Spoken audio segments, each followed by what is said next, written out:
সকাল থেকেই কখনো গুড়ি গুড়ি আবার কখনো ঝুম বৃষ্টি। রাজধানী ঢাকার আকাশ যেন মেঘেই ঢেকে আছে।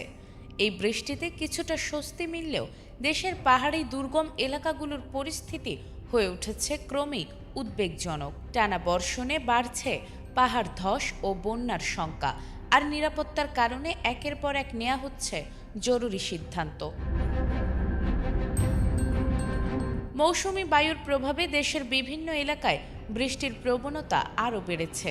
আবহাওয়া অধিদপ্তর জানিয়েছে, রংপুর, ময়মনসিংহ, বরিশাল, চট্টগ্রাম ও সিলেট বিভাগের অধিকাংশ এলাকায় এবং ঢাকা, রাজশাহী ও খুলনা বিভাগের অনেক স্থানে দমকা হাওয়া সহ বজ্রবৃষ্টি হতে পারে।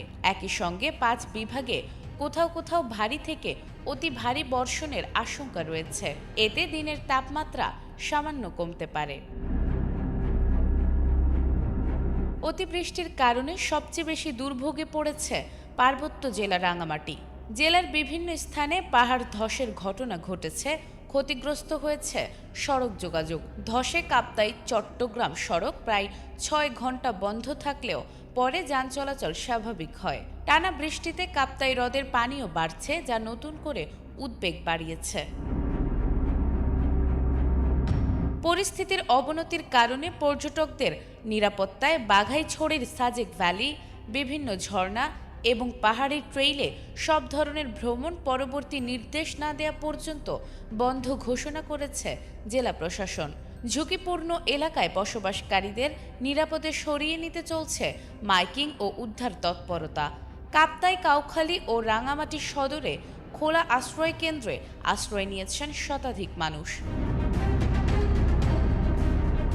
এদিকে প্রবল বর্ষণ ও পাহাড়ি ঢলে বান্দরবানের সার্বিক বন্যা পরিস্থিতির আরও অবনতি হয়েছে। সাঙ্গু, মাতামুহুরী ও বাঁকখালী নদীর পানি বিপদসীমার উপর দিয়ে প্রবাহিত হওয়ায় নিম্নাঞ্চল প্লাবিত হয়েছে। শহরের বিভিন্ন এলাকায় পানি ঢুকে পড়েছে, পানিবন্দী হয়ে পড়েছে 2 শতাধিক পরিবার। পাহাড় ধসে কয়েকটি সড়কে যোগাযোগ বন্ধ রয়েছে।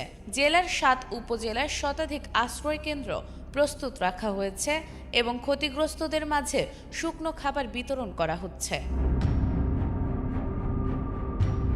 এমন পরিস্থিতিতে রাঙামাটি ও বান্দরবানে বুধবারের এইচএসসি ও সমমানের সব পরীক্ষা স্থগিত করা হয়েছে। স্থগিত পরীক্ষার নতুন সময়সূচি পরে জানানো হবে বলে জানিয়েছে সংশ্লিষ্ট শিক্ষা বোর্ড। নাজমুন নাহার জান্নাত, এটিএন বাংলা।